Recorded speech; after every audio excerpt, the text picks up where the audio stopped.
Hello, everybody. Welcome inside the bullpen, brought to you by Hilltop Off Supplies. Eric Ballner, Michael Dunn. What's up, Dunny? What's up with you, dancing man? Just dance every day. Well, you know, you live just around the corner from me, and I see you down there last night. Yeah, the Tuesday night dance parties at Henley Beach. Salsa with all the girls down there. No, that's Sundays. Ah, what was last night? Just a bit of just whatever. They techno literally have DJs that just set up there, and people can just go for free, and they have like 100 people that go and just.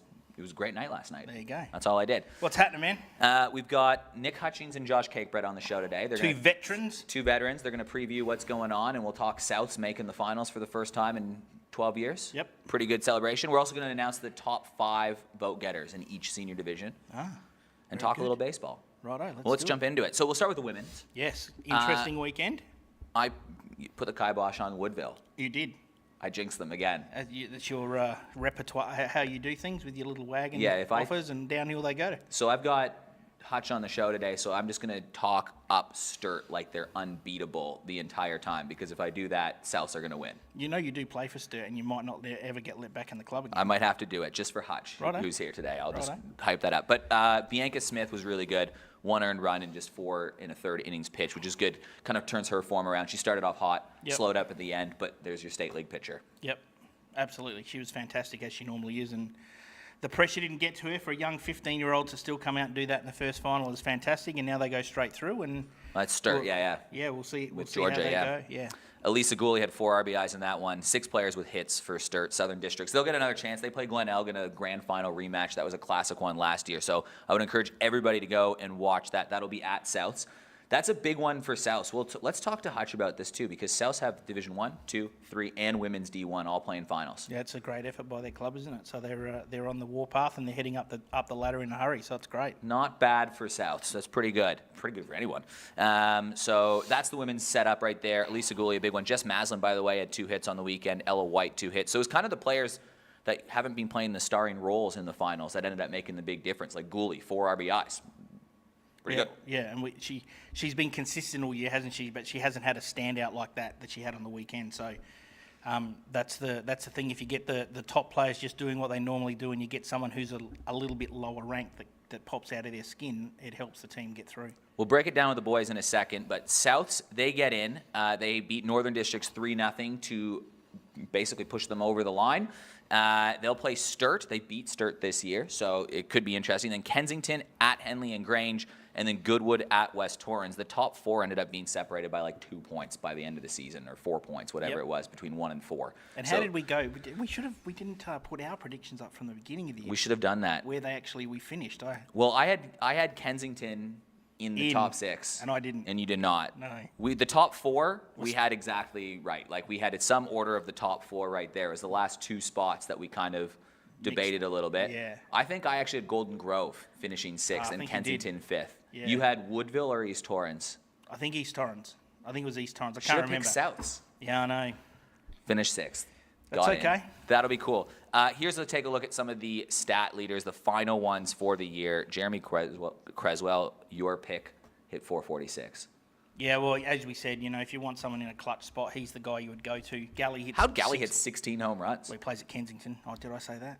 No, it's they have got their field is a little bit smaller, but you still got to hit them. So Willie has 10, and then Tom McGarry leads the RBIs 48, by a streak. 11.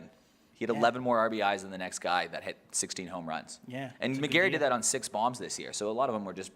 He had a bunch of extra base hits, but a lot of them were just clutch hits at the right time. Yeah. His average, I was looking at that, his average with runners in scoring position is ridiculous. It's like high. 400 and something. Yeah, and that's why you get so many RBIs. Pitching leaders, the strikeout king, AJ Verestigi, 162 strikeouts. The next closest was Josh Tolles with 99.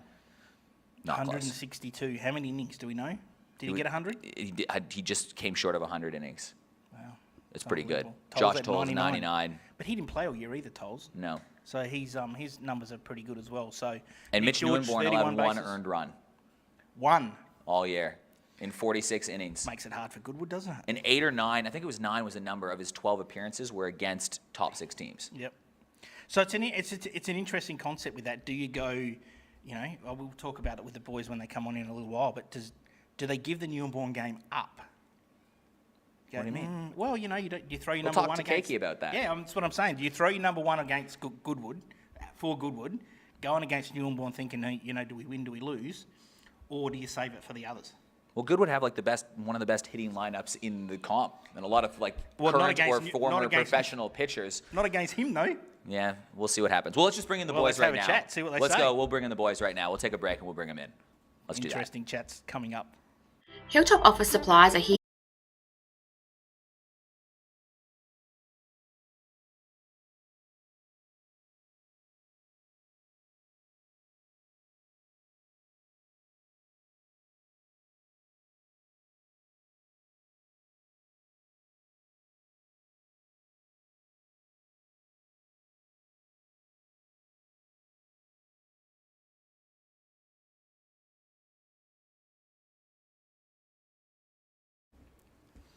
What's up, boys? Nick Hutchings from Southern Districts, Josh Cakebread from Forever, from Port Adelaide, then Goodwood, then the Adelaide Bite, and all the kind of stuff that you did. Thanks for joining the show. Two legends of the game here.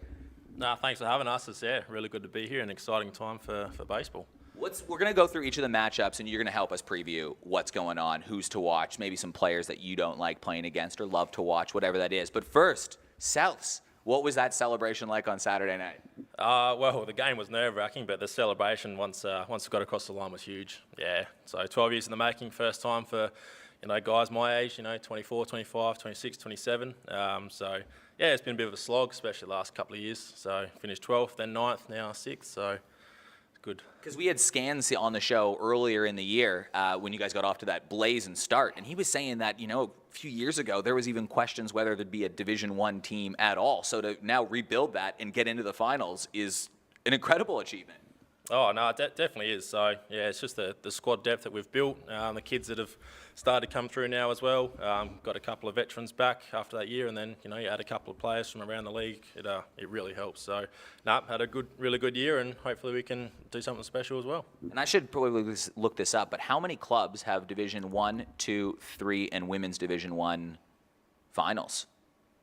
There's for sure one. Just us, but yeah, 1s, 2s, and 3s. It's just our club and Goodwood. So, yeah, we're in a good spot. Our women's didn't, or we don't have a Yeah, one. Division II, though, doing pretty good. Yeah, and our 1s, 2s, and 3s men's all got in, which is good. So these are the two powerhouse clubs right here. Oh, wouldn't say powerhouse clubs, but yeah, we're in a good spot. Had a good spot this year, so yeah, hopefully can build on it from years to come. So, Hutch, tell us, at the beginning of the year, you sit down with the club, and were finals a realistic goal for the club? You looking at it as an older guy, were you thinking, we're ready to make finals now? Were you still building towards it, and this has sort of been an over exemption of what you'd done, or did you really sit down at the beginning of the year thinking, yep, we're ready, we're going to make finals this year, let's get going and see what happens? I wouldn't say we were that confident, Yep. but definitely the way we've built the matchups with no imports again this year, and our kids getting better, especially the likes of Drew Davies and Nick Paparella coming through, Kerry coming back from college. So we were sitting better squad depth-wise, and then just the way we matched up against other teams and the hot start we got off to it.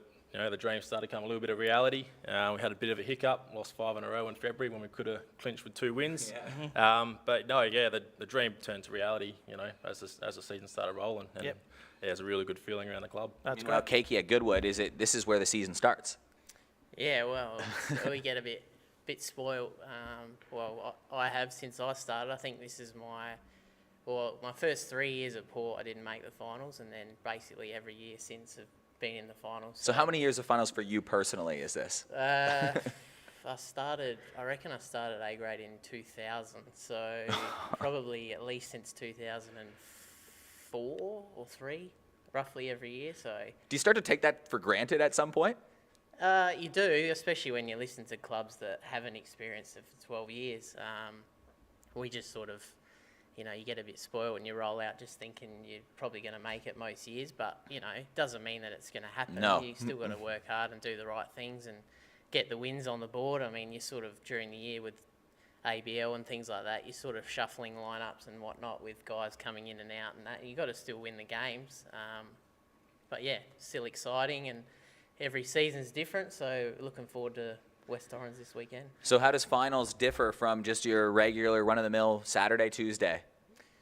Oh, there's definitely a bit more feeling in it. I mean, guys start to, really lock in and you're swinging the bats more, you're doing a lot more training and, playing 3 games in a weekend as opposed to 1, you start to, you get more at-bats, you start to feel a bit more comfortable and, it's every year's different and you're facing different opposition apart from West Torrens. We seem to face them every all year the in the time, finals, yeah. but we always have good matchups with them, so it's going to be good. Well, let's go through the matchups. We've got Sturt versus Southern Districts. Southern Districts finished 6th, Sturt finished 1st, and Sturt finished hot, like 15 of their last 16 games. They did have that one loss to Glenelg. So what's your assessment, I guess we'll start with Sturt. What's your assessment of Sturt heading into this match from the guy that's about to coach and play against them?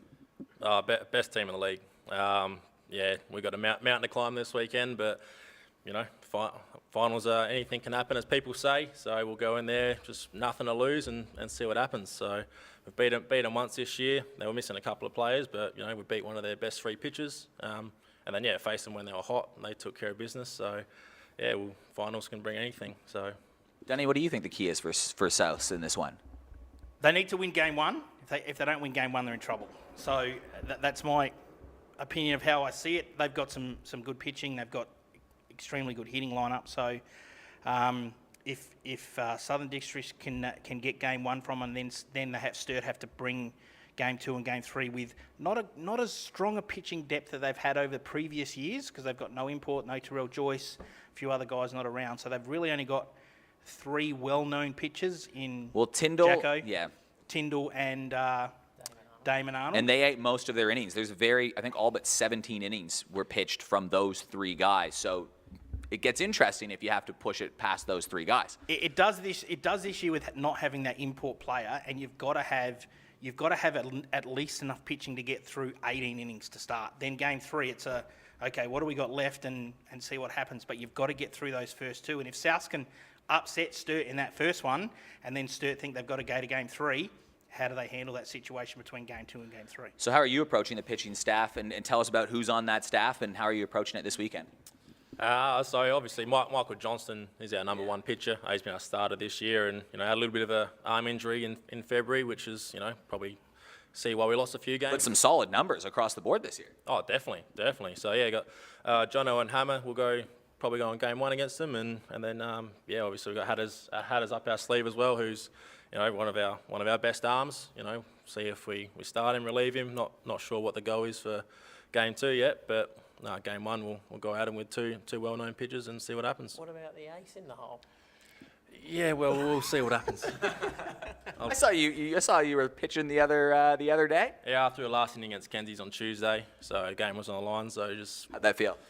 it felt good. So, but no, I'll take the ball at some point this weekend and see what happens. Leave it all on the line. So I guess when it gets to a game 3, and you know this from playing a bunch of them, anything it's just like book out the window, figure it out as you go inning by inning. Yeah, well, I can't tell you the amount of times in finals where we've taken it to a game 3 and you're having your sandwich in between the second and the third game and you're sitting there and you think, we got nothing left. Like, how are we going to do this? But then, the bats come alive and some of the game 3 scores, they turn out to be a bit cricket score-ish, like, 15 to 14 and things like that. But yeah, it's finals. If you can somehow pinch a win in the first 2 games and then take it to a third game, all you need is your bats to get hot because, most clubs, us included, there's a solid 1 or 2 starters and then the third starter is someone who might not have thrown a lot during the year or, hasn't had the best year or whatever it is, but you roll them out for game 3 and anything can happen, so. Yeah, and I think from past experience with all of us that have been at that level too, that you get to that game 3 and if your starter in game 3 starts to struggle, you've got no choice but to leave him there because there's no one else. You don't have anyone else. So if a team can get on top in that game 3 early and then it just starts to roll along because they don't really have anyone else behind him because you've used them in the first 2 games. It's also curious to see which pitchers are used in all 3 games, because think about the grand final that Goodwood won a couple years ago with Matty Watkins, right? Comes, blown save on the Friday, epic performance and extra innings to win on the Saturday, starts game 3, wins the MVP of it. And it was you get just stories a smash like this too, wasn't it? That game, it ended up being like 19-1. Yeah, well, West Torrens are good with that. With Van der Linden's a really good guy that can Bridge. relieve game 1 and 2, and then if he's got a few pitches up his sleeve, can start game 3, give him a good start.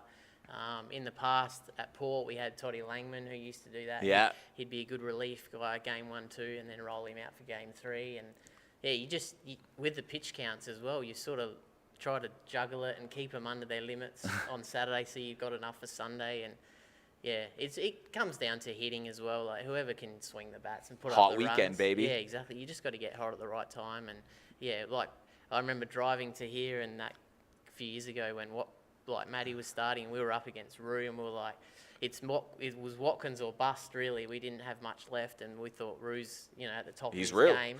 He's Roo, yeah. And then, we scored, I think it was a bunch. 9-0 after the first 2 innings, and it was like, okay, well, this is looking good, but nothing's guaranteed in finals. You just show up and you swing the bat and you score some runs, and then confidence. Scored a lot of runs last year versus West Torrens, who you're playing again this year. And was that game 3 last year when you put up 18 runs or whatever it was in that game too? It was a bunch. Yeah, well, we got hot. Same as last year. We faced Newborn game 1. I think we beat him last year in game 1. I can't remember. It was a close game, and then they came out and smacked us in the first game on the Sunday, and it's sort of. Yeah, you go into game 3 and think, all right, well, we're facing Van der Linden. Let's just take some good at-bats. And, he runs out of pitches, and then things get a bit wild, and you score a few runs. And, yeah, it turned out to be a bit of a non-result because West Torrens were the lucky losers anyway. But, yeah, game 3, it's always a bit of fun when you're starting to run out for game 3 and think, what's going to happen? But and you can't really plan on being the lucky losers, right? Because theoretically, if all the high seeds win, it doesn't matter what happens this weekend. But Kensington are a dangerous team. They could beat Henley and Grange. Souths, they beat Sturt already in a game this year, so you just don't know what's going to happen. Yeah, well, Kenzie's I think had Henley head-to-head this year. Yeah, 2-1. They beat them twice. So, they're not a walkover. And yeah, South's knocked off Sturt during the year, and if they can get Hutch, throwing maybe 3 or 4 innings over the weekend, as a closer ace in or the whatever, it's an ace in the hole. And, all they need to do is, if they pinch game 1, Sturt might get a little nervy or whatnot. But I feel like that's a blanket statement, though. Game 1 is so crucial. I'd be curious to see what the numbers are, like teams that win the series if they win game 1 of a best of 3. You'd figure it'd be more than half. Yeah, and it's more important too for Southern Districts because Sturt doesn't matter; they go through anyway, right? So they can't get knocked out anyway. They finish first; they'll get the double chance, and South will be balls out to get it done. So Sturt go through that. Do they go through the motions thinking doesn't matter, or do they? Or like last year, they're come going to out want to hard? win six games. That's Yeah, and they're hot. So right, they're 15-1. So we all know they're hot, and we'll see what happens on the weekend. Let's go back to Goodwood and West Torrens in a second. Let's go through the 2 versus 5 game, which is Kensington at Henley and Grange. What do you got, boys? Help us from playing them. Help us preview what we're about to see in this game from your perspective. You're the pitching guru. We'll start with the pitching side of this here. A lot of strikeouts and a lot of home runs. Yeah. So when we played Henley, they just came out swinging. So had a few strikeouts and then had a lot of home runs, especially at their field too. And they're both powerhouse teams. You got Kosei hit a few for them and for Kenzie's, and then obviously Galley and Bishop in the middle. And you flip the side over to Henley, and Barry hit a few, Pardo hit a few, and then it goes to Willie, then Bus, then Landon. So that's heavy. Yeah. I see a lot of homers, a lot of strikeouts, and yeah, hopefully some unpredictable scores will be fun to watch. What's your prediction, Hutch? I think Henley will still take it. Yeah, I think their pitching depth's just a little bit better. With Willie, Geordie Gross, Landon as well. Whereas Kenzie's only got Moselle and Riley Moore. I think Those two can have big starts, though. It gets interesting, right? Because those two are capable of winning games. Oh, 100%. Of course they are. Yeah, I think Henley just have that little bit better pitching depth. That's my prediction. Josh? Yeah, I think Henley are pretty well set for this.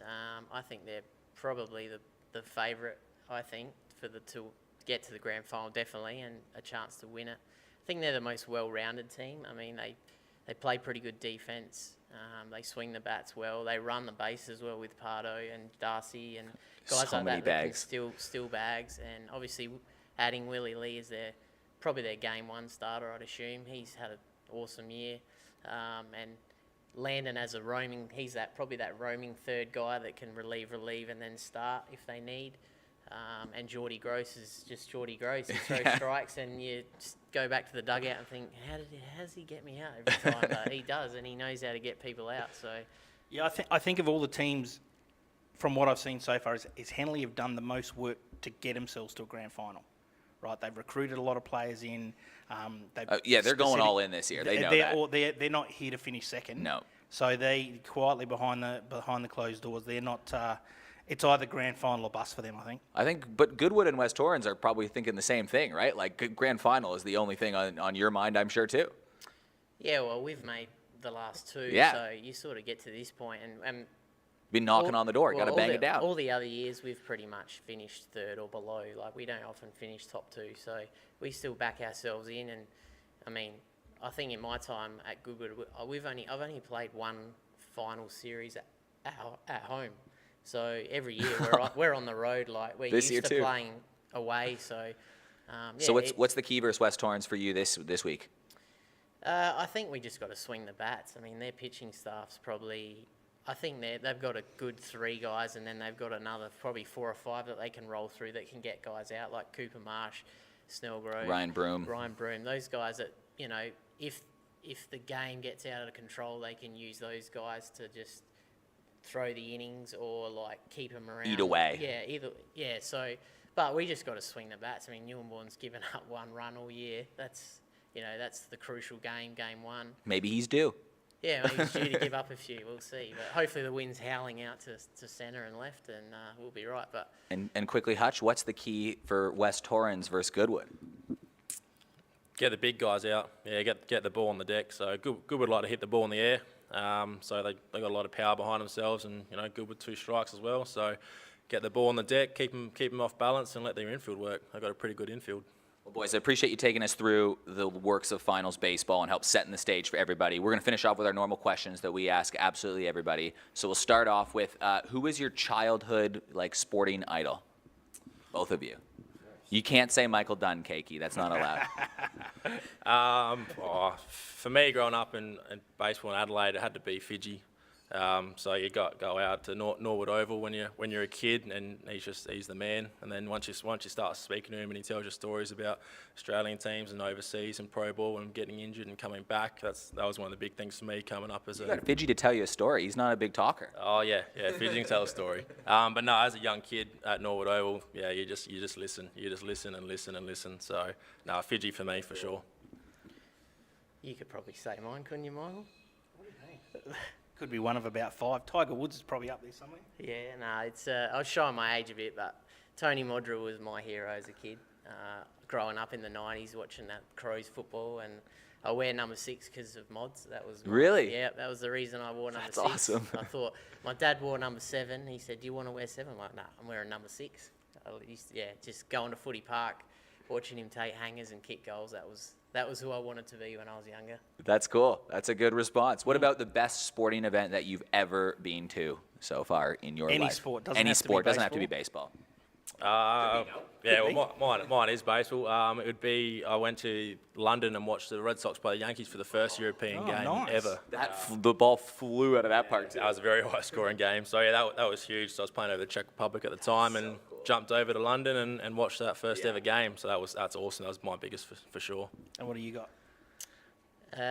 Actually, along similar lines, probably as Hutch. I've been to a few big league games in the States, but I think the game in Sydney, the MLB game with the Dodgers and the Diamondbacks, that was pretty cool. Like, just to see baseball in your home country, the way they did up the SCG was incredible. And Even the Team Australia games before, where Yeah. some of your mates were playing. yeah, in well, the, I remember a funny story, sitting in centre field behind the bullpen, calling out to Richard Olsen, and he spotted me, and he launched a ball about 80 metres into the stands, and it actually hit me on the chest. So, yeah, it was good to see your mates out there playing, and then And he obviously got Goldschmidt out. The actual game was really good to watch Kershaw and that, and yeah, I thought that was probably one of the highlights to be there. What about an event that you would love to go to that you've never been to before? It can happen in the future in a theoretical world, or it can happen already in the past, being like time doesn't exist. You're just transporting yourself to whatever that is.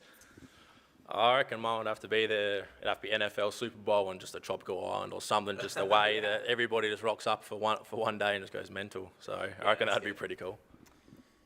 I reckon I'm going to have to say the Masters. I think Ah. going to the Masters would be pretty cool. It's only a few weeks away. Either the Masters or the stadium hole at Phoenix. That'd be pretty fun on a Saturday. I've been to the Masters and I've played the stadium hole. Yeah, I know you've. But I told me think that. sitting You had around that 7, stadium didn't you? hole looks Had a insane. 12. That looks insane, sitting around that stadium hole. Like, it's just a party atmosphere. Like, There's 100,000 people there. it's crazy. Yeah, I think that would be on a Saturday where everyone's had a few pots. I reckon that'd be good fun, or the Masters just to be there and experience it would be pretty cool. And the Masters is awe-inspiring, I'll tell you. So you walk up to the gate and you see the yellow flag. Oh, have you been to the Masters? You've never told this story to anybody ever before. 2012, yeah. I was the year that that Bubba hit the ball around the corner out of the trees. Yeah. That was the year I was there. But just to walk Did you up teach him that? No. But just to walk up to the gates and go in, if you're a golfing fan, it's quite overbearing. It's Yeah. quite overbearing. So it's a lovely time to be there. Well, boys, we'll let you go. Thanks for coming in. And Spotify. Oh, yeah. What's your Spotify most played song? Oh, jeez, I couldn't even tell you. Aqua. Aqua. Abigail, something like that, yeah, for sure. I listen to a lot of podcasts, so it'd probably be something like that. What's the number one podcast? What's here? I don't mind listening to a few baseball podcasts. Starting 9? Yeah, starting 9, but So they've good. gone missing, so I don't know what's going on Yeah. there. Maybe Talking baseball. You ever listen to Yeah, that? I have been listening to a bit of that, and just a few other funny ones. But song-wise, I don't know, probably something Jackson, my son, would chuck on something. Sure, it's basic. great. Yeah. Boys, thanks for joining us. We'll be back with the senior top 5 in all the divisions except for women's Div 1 and State League Div 1. Yeah. And good luck on the weekend. Good luck on the weekend. See you then. Here at Just a Thing Furniture, we offer quality, factory direct furniture at wholesale prices. From wall clocks, prints and lamps to couches, beds, rugs and outdoor furniture. We make furniture affordable, where you save up to 80% on retail, offering you the finest furniture at discount prices. When you buy from us, you won't wait months for your new furniture. Everything you see is ready for immediate delivery, and mention Super League Baseball and we'll deliver it for free. We pride ourselves on customer service, and our team works tirelessly to offer our customers on-trend furniture at heavily discounted prices. Visit our huge warehouse in Beverley, open 7 days a week, or jump online to check out our latest deals at www.justthethingfurniture.com. Welcome back. Oh, that was good, wasn't it? Yeah, good chat to the boys. Two wise old men who have been around for a long time to give us some insight. Hutch isn't that old, though. Well, he's been around a long time. He has been around Feels a like long he's been time. around forever. So, but no, it's good to have those guys on and help us with the rundown of the finals and what their opinions are of where it sort of might finish up on the weekend. Finals, awards, it's all that kind of season. So let's reveal the top 5 vote getters in all the senior divisions. We did the juniors last week. Yep. Here's the top 5. The winners will be announced at Caps Medal on Wednesday the 30th. Make sure you go online and get your ticket. This might help prompt you for some of them. So let's start with Division 2. These are the senior state leagues brought to you by Hilltop Office Supplies. Oh, what a good company. What a good company. Division 2. Here's a look at them. So Jet Cloesi, a young buck making his way in there. Tom Fiebig in the running for Division 2. He's won some awards before. He has. He's not getting any younger either. He's been around a long time. Hunter Mitchell, another one. He could actually be a little ace in the sleeve for Sturt in the Division 1. Yeah, young kid, under 20. And when 17. he's throwing strikes, he's good. Yeah, he's done really well. So there's the top 5. Obviously, there's a tie somewhere in there because I think that's 7 names on there. But there you go. Division 3, Joe Chapman, Will Critchley, Alex Earl, Harry Evans, Peter Nangle, and Jason Scarabati from Southern Districts. They round out that team. A couple from South. There's one from Goodwood. Pretty good spread. 6 Talking different about players. old boys, Jason Scarabati, he's like 50. He's nearly my age. Well, he's in the top, tied for 5, obviously. He's in the top 6, so that's pretty cool. Division 4, Golden Grove and Henley and Grange dominating this one. Brandon Diplock, Alex Frank, Josh Gulzow, Hayden McGeary, Todd Simons, and Steve Whitehead. 2 from Golden Grove, 2 from Henley and Grange. That's who rounds out that list, so congrats to those boys. Division 5, David Carter. Did you play with David Carter? I did play with David Carter for many years at Sturt. I was there at Sturt, and he played some ABL games as well. Ben Frick, another guy that's been around a long time. He's been around a long time. Shane Jennings. Didn't he God, play his 800th game this Yeah, year? Stuart Miller, Ryan Simonson. There's no one in that group that's under like 30. Well, those are your top 5s for you. Division 6, Justin Clark, Justin Clark, yep. Michael Fraser, Shane George, Connor Major, and Craig Ryan from Port Adelaide round that out. So again, 5 different teams making the top Great. top there. That's what you want. Division 7, James Canavan, Sean Davies from Golden Grove, Jacob Foldner from Flinders. We got Flinders that cracked one of the top of them there. Luke Louie from Adelaide, Barry Lunnan from Sturt, and Glenn Schrapel from Port Adelaide. Good for them. Yes. And then Division 8, Division Great, James Bushell. Oh, my God. James Bushell playing Division 8. He's finished in the top 5. Of course he has. Mitchell Ife, Bradley Parkin, Armando Ramirez Sr., and Link Ryan is the name from Gawler who has made that. So Gawler getting someone in the top 6. But yeah, James Bushell in Division 8. Amazing. Perfect. Probably win it too. Yeah. Women's Division 2. Katie Carpenter, Lucy Davis. There's not just one Davis. They have a chance to sweep here. You could have Georgia winning 1 and Lucy winning 2. Yeah, great. The whole Davis family. But Sophie Fuchs had a big year. Tracy Robinson, the defending champ, and Zoe Wint at Goodwood. Zoe's had a few good seasons in a row, and she's always around that mark. So good for them for finishing top 5. And in D3, Jackie Dunn, Madison Portlock, Katrina Povey, Charlotte Weber, and Nicole Winnett. There you go. Yeah, congratulations to all those guys that have got through on their the final 5 of the their so-called. Are they all called CAPS medals or just the CAPS? Just the medals in CAPS Division medal. 1? Just So, Division 1 men's and women's is CAPS medal. Yeah. So just the division And we'll do the medalists, count. as they call them. We'll do the counts of the final few rounds for both men's and women's on Caps night, so we don't know. Well, Yep. no one knows. It's a complete secret. It will be a secret. There'll be a few people know, but I reckon most of it will be a secret. Most of it will be. It'll be a secret to me, and I'm looking forward to that. That'll be great. Perfect. Let's no milestones this week because there's no regular No season games, games, but yes. there's a few community moments that I'd love to shout out. Here's one. I got sent in this, the Henley Slowdown. Basically, it was a big race between who all of their slowest players were on each of their senior teams, and there's a look at what that was, and they just figured out who the fastest slow guy was in the slowdown. No hammies. I thought that was pretty good. I think Jordy Hodges won this race. You can see him rounding on the How's outside. he the slow? He's not in the slowdown. He's the skinniest of all of them. I know. But yeah, there you go. That's a good, I like that. That's a good one. They also had a home run derby. Looked fun at Henley and Grange. And Jet Clohessy there at the front. He's in it there for a while. Was sent in an epic story from East Torrens. So I'm going to read this out. They had to type it out here from their big league final. So no retreat, no surrender was the theme in the game. They were playing in an elimination final versus Adelaide. And Adelaide in the season had a 5-0 record against them with a plus 39 run differential. And they were down 7-0 very early in this game. And they ended up fighting back. They were down 8-0 at one time. And then they strung together 5 hits in a row. Defense looked pretty good. They retired 9 of the next 11 Angels batters.